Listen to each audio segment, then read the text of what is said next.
मुग़लनि जो दौरे हुकूमत तारीख़ में अहम जॻह वाला रहे थो। अक़ल, दानिश, दूरअंदेज़ी, इंतज़ामी लियाक़त खां अकबर आज़म मशहूरु हुयो ऐं फ़नी तमीरात जे हवाले सां जा शोहरत शाहजहां खे नसीब थी, ॿिए कंहिं बादशाह खे नसीब न थी। तारीख़ मुग़ल शाहजहां बादशाह खे इंजीनियर बादशाह जे नाले सां यादि करे थी, ॿियनि अला तमीरात खे छॾे जेके हिंदुस्तान ऐं पाकिस्तान में मौजूदु आहिनि। रुगो बादशाही मस्जिद ठट्टो जंहिं ॾिठी हूंदी उहो ई बहितर ॿुधाए सघंदो त हिकु बादशाह पंहिंजे कम में केॾो न यकता हो। तारीख़ ते नज़र विझबी त मालूम थींदो त मुग़लनि तारीख़ ते बि वॾो कमु कयो। संदन दौरे हुकूमत में बाक़ाइदा तारीख़ नवीसीअ जो अलॻि शोबो हूंदो हुयो, जिते रोज़मर्रा जे कमनकारियुनि जी कारगुज़ारी, जंगी मुहिमात जी फिल्मबंदी, कलमबंदी, ख़त टुपाल वग़ैरह जे रिकॉर्ड जो इंदिराज, बादशाहनि बेगुमात जे हालात व वाक़ियात खे कलमबंद करणु, मतिलबु त बाक़ाइदा चइजे त तारीख़ लिखण जो रवाजु मुग़ल दौरे हुकूमत में पियो त इहा ॿी ॻाल्हि आहे त तारीख़ नवीसनि जे बादशाहनि जा निमक हलाली हूंदा हुआ, उन्हनि तारीख़ सां केतिरे हद ताईं वेसाघाती कई, इहो अलॻि मौज़ू आहे। हिते ज़िक्र कबो मोहबत जो, अहिड़ी मोहबत जेका वनीअ पंहिंजे वर सां ऐं वर पंहिंजे वनीअ सां कंदो आहे, उहो ई असांजो मौज़ू आहे। मथे मौज़ू खां थोरो हटी करे कुझु ज़िक्र उन्हनि मुग़ल बादशाहनि जे अयाशियुनि जो कंदासीं त जीअं पढ़ंदड़नि खे ख़बर पवे त एॾे वॾे पैमाने ते अयाशीअ जो सामान मुहैया हुअण जे बावजूदु उन्हनि एॾी तमीरात ऐं एतिरी मोहबत कीअं कई, जंहिंजो सबूत अॼु बि आगरे जे सरज़मीन ते ताजमहल जे नाले सां रोशन आहे, जंहिंजी सूंहुं ॾिसण लाइ रोज़ हज़ारनि जी तइदाद में सयाह इंडिया जो रुख़ कनि था। मुग़ल बादशाह हूं त वॾा अयाश हुआ, उन हद ताईं जो संदन महलनि में सवें तइदाद में ख़ूबरूबानियूं ऐं ख़वाजसरा मौजूदु हूंदा हुआ, जे फ़क़ति संदन हिकु इशारे जा मुंतज़र हूंदा हुआ। ख़्वाजासरा असल में हसीन, गबरू, नौजवान, लासड़ियाट छोकिरा हूंदा हुआ, जिन जी नसबंदी कराए उन्हनि खे खसी कयो वेंदो हुयो त जीअं हो पाण त अयाशी जो कमु अची सघनि, पर पाण अयाशी करे न सघनि। बादशाहनि जी ज़ालुनि जो को ॻाणे टोई न हूंदो हुयो। उन मामले में मज़हब जो बि ख़्यालु न कयो वेंदो हुयो, फ़क़ति औरत हसीन हुजणु शर्त हुयो। इहे सभु बेगमात या बानियूं या ख़्वाजासरा बादशाहनि जे लाइ वक़फ़ हूंदा हुआ।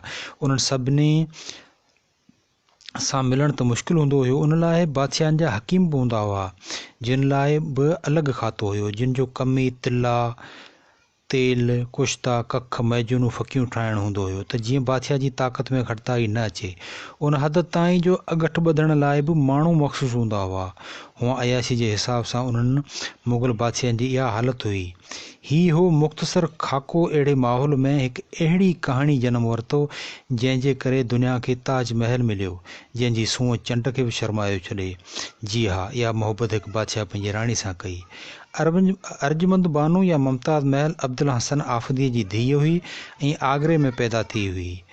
ग़ालिबन अप्रैल 1593 ते संस पैदाइश थी। शाहजहां बादशाह जॾहिं तख़्त ते वेठो त उन वक़्तु बि दरबारी साज़िशूं उरूज ते हुयूं।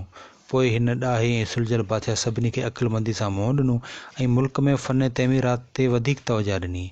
जंगी हिकमत अमली बि खेसि वरसे में मिली हुई।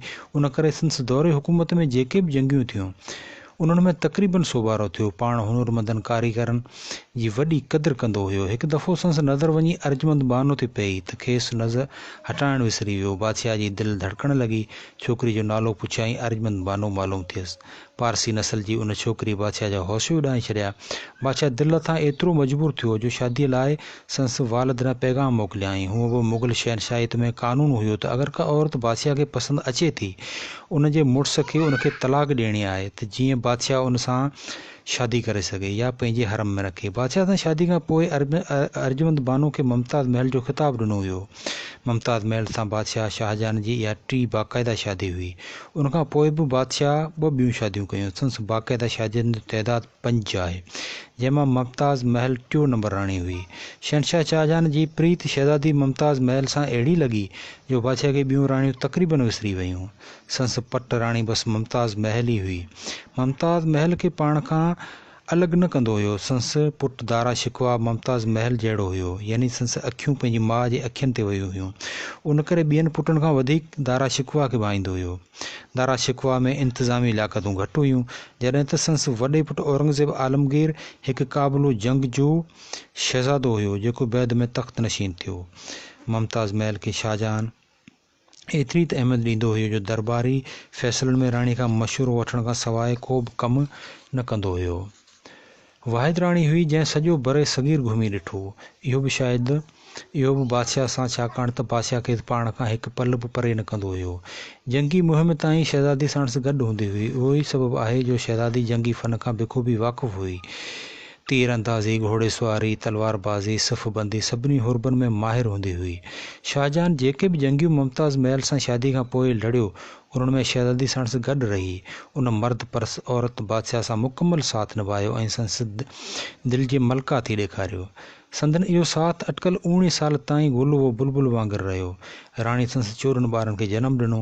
हिकु जंगी मुहिम दौरान शहज़ादी पेट सां हुई ऐं पूरनि महीननि सां हुई साणुसि गॾु हुई, जिते वीयम दौरान सफ़र में गुज़ारे वई। बादशाह जंगी मुहिम उते छॾी ऐं लुड़क लाड़ींदो वापसि तख़्तगाह आगरे पहुतो ऐं पोइ 3 ॾींहं बिना खाधे पीते जे कमरे में बंदि रहियो।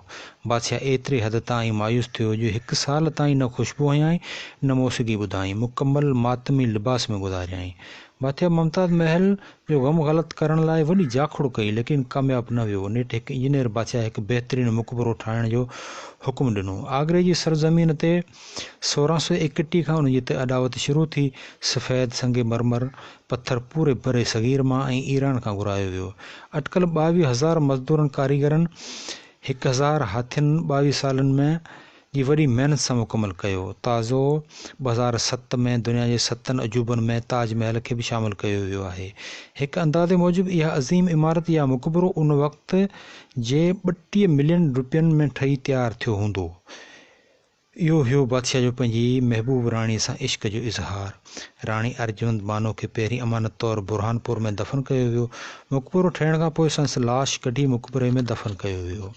शाहजहान बादशाह जे ताजमहल जी वफ़ात खां पोइ हुकूमत मां दिलचस्पी ख़तमु थी वई हुई। सॼो ॾींहुं पंहिंजी बेगम खे सारींदो रहंदो हुयो।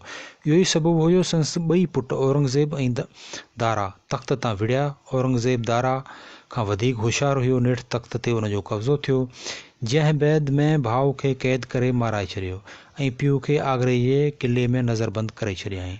शाहजहान जी तइमीरात में लाल क़िलो दिल्ली, जामे मस्जिद दिल्ली ऐं ठट्टो वज़ीर ख़ान मस्जिद, मोती मस्जिद लाहौर तमामु अहम तइमीरात में शुमारु थियनि था, जे अॼु बि बादशाह जी कारीगरी जो मिसाल आहिनि। अकबर एज़म जो पोटो नूरुद्दीन मोहम्मद जहांगीर जो पुटु, जंहिं ते शहनशाह अकबर संदसि ॾाॾे प्यार मां शहज़ादो खुरम ऐं शाह जहान बहादुर जो नालो रखियो, इहो हिकु क़िले में क़ैद थी वियो ऐं इहो बि पंहिंजे पुट था। शहनशाह शाहजहान क़िले जी दीवार मां हिकु दरी ठहिराए क़िले में वेही सारो वक़्तु पंहिंजी प्यारी ज़ाल अर्जुमंद बानो जे मक़बरे ताजमहल खे ॾिसंदो रहंदो हुयो। ताजमहल 1653 में मुकमल थियो त बादशाह शाहजहान जी वफ़ात 1666 में थी। ताजमहल मुकमल थियण खां पोइ बादशाह 13 साल ज़िंदा रहियो ऐं इहे 13 साल ई क़ैद रहियो। इहे 13 साल उन दरीअ मां मक़बरो ॾिसंदे गुज़ारियाईं। खेसि बि वसीयत मूजिबि राणीअ सां गॾु दफ़न कयो वियो। ताजमहल मोहबत जी निशानी आहे। मोहबत जेका हिकु राजा पंहिंजे राणी सां ऐं हिकु मर्द पंहिंजे वञे सां कई। ताजमहल उन ई मोहबत जो यादगार आहे। इहो आहे तारीख़ में औरत जो किरदारु, लेकिन अफ़सोस जो जंहिं औरत शाह अब्दुल लतीफ़ भिटाई, अल्लामा काज़ी, मोहम्मद हाशिम ठटवी, मखदूम बिलावल, सूफ़ी शाह इनायत शहीद वग़ैरह जहिड़नि हस्तियुनि खे जनमु ॾिनो, इहा औरत अॼु कुहाड़ी हेठां आहे। कॾहिं कारी थी मारी वञे थी, कॾहिं बेकफ़न दफ़न कई वञे थी।